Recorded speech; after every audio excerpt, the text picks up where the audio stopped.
Students, मैं आपको partners capital account बता रहा था कि पार्टनर्स कैपिटल अकाउंट दो प्रकार के होते हैं, एक फिक्स कैपिटल अकाउंट, दूसरा fluctuating capital account. Fix capital account में आपने देखा कि जो साझेदारों के पूंजी खाते होते हैं वो स्थिर रहते हैं, स्थायी होते हैं। स्थायी होने का मतलब उनके पूंजी शेषों में कोई परिवर्तन नहीं होता है। जहां तक फ्लक्चुएटिंग या परिवर्तनशील पूंजी खाते की बात है तो नाम से स्पष्ट है, परिवर्तनशील पूंजी खाते वो होते हैं जिनके पूंजी खातों के शेष प्रतिवर्ष परिवर्तित होते रहते हैं। जहां तक फिक्स कैपिटल अकाउंट की बात बताई थी मैंने, उसमें फिक्स कैपिटल अकाउंट के साथ एक करंट अकाउंट बनाया जाता है जिसमें कि पार्टनर से संबंधित जितनी भी एडजस्टमेंट थी वो सारी की सारी उसी खाते में दिखाई जाती थी, करंट अलग से खाते में, करंट अकाउंट में। लेकिन फ्लक्चुएटिंग कैपिटल अकाउंट में जितनी भी एडजस्टमेंट है, जिसमें इंटरेस्ट ऑन कैपिटल है, पार्टनर सैलरी है, पार्टनर्स कमीशन है, इंटरेस्ट ऑन ड्राइंग है या पार्टनर शेयरिंग प्रॉफिट है, वो सारी की सारी एडजस्टमेंट कैपिटल अकाउंट में ही दिखाई जाती है। इसलिए उनके शेषों में परिवर्तन आता रहता है और इसीलिए इसको फ्लक्चुएटिंग या परिवर्तनशील पूंजी खाता कहा जाता है। इसको मैं एक आप इसका प्रारूप दिया हुआ इसके जरिए समझा रहा हूं। जैसे फिक्स कैपिटल अकाउंट में आप बैलेंसेस को, ओपनिंग बैलेंसेस और क्लोजिंग बैलेंस को दिखाते हैं और अगर जब तक कैपिटल इंट्रोड्यूस नहीं की जाती है तब तक वही रहता है। लेकिन जितनी भी एडजस्टमेंट हैं, अब आप देखेंगे कि इसी खाते में हमने जो कैपिटल अकाउंट है इसी में बैलेंस भी दिखाए हैं, साथ ही interest on capital, partner salary, partner commission, drawing, interest on drawing, सारे के सारे जो पूंजी खाते में दिखाया जा रहा है और इसकी वजह से इसके जो शेष है वो परिवर्तित होते रहते हैं, इसलिए इसको फ्लक्चुएटिंग कैपिटल अकाउंट कहा जाता है।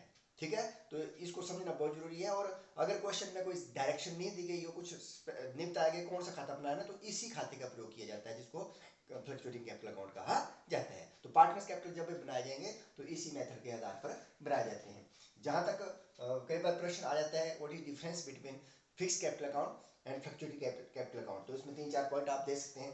जैसे चेंज इन कैपिटल, आपको पता है फिक्स कैपिटल अकाउंट में जब तक कि जो साझेदार है पूंजी नहीं निकालता है या नई पूंजी नहीं निकालता तब तक उसके शेषों में कोई परिवर्तन नहीं आता है। ठीक है, जहां तक फ्लक्चुएटिंग कैपिटल अकाउंट की बात है तो उसकी पूंजी के शेषों में क्योंकि एडजस्टमेंट होती है इसलिए उसकी पूंजी के शेषों में परिवर्तन होते रहता है, कैपिटल चेंज होती रहती है।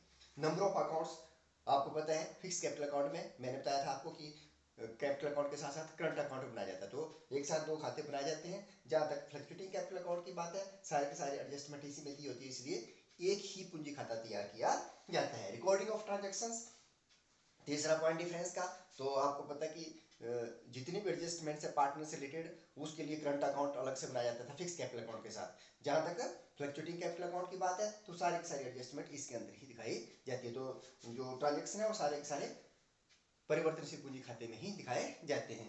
और जो चौथा डिफरेंस है बैलेंस ऑफ कैपिटल, पूंजी का कौन सा शेष रहता है, तो आपको पता है फिक्स कैपिटल अकाउंट में हमेशा क्रेडिट, हालांकि कैपिटल का क्रेडिट बैलेंस ही होता है तो उनका बैलेंस रहेगा तो क्रेडिट बैलेंस ही होता है फिक्स कैपिटल अकाउंट का। जहां तक फ्लक्चुएटिंग कैपिटल अकाउंट की बात है, क्योंकि डेबिट के साथ क्रेडिट में भी एडजस्टमेंट होती है इसलिए कई बार इनके जो पूंजी खातों के शेष है वो डेबिट भी होते हैं, मोस्ट प्रोबेबली क्रेडिट बैलेंस ही होता है। तो एक प्रश्न ये भी हो जाता है what is difference between fix capital account and fluctuating capital account. तो दोनों पूंजी खातों का बता दिया मैंने पहले। आपने profit and loss account, appropriation account बनाना है, उसमें जो नेट प्रॉफिट आएगा, जो भी प्रॉफिट आएगा उसको अगर लाभ होगा तो क्रेडिट साइड में लिखा जाएगा, हानि होगी तो डेबिट साइड में उस लॉस को लिखा जाएगा और सभी साझेदारों को उस प्रॉफिट लॉस को प्रॉफिट शेयरिंग रेशो में बांट के दिखाया जाता है। तो इस प्रकार से आपने दोनों प्रकार के खाते हैं, फिक्स कैपिटल अकाउंट भी और फ्लक्चुएटिंग कैपिटल अकाउंट भी, इनके न्यूमेरिकल करने की प्रैक्टिस करनी, आपको समझ आ जाएगा। इसके न्यूमेरिकल करवाए जाएंगे।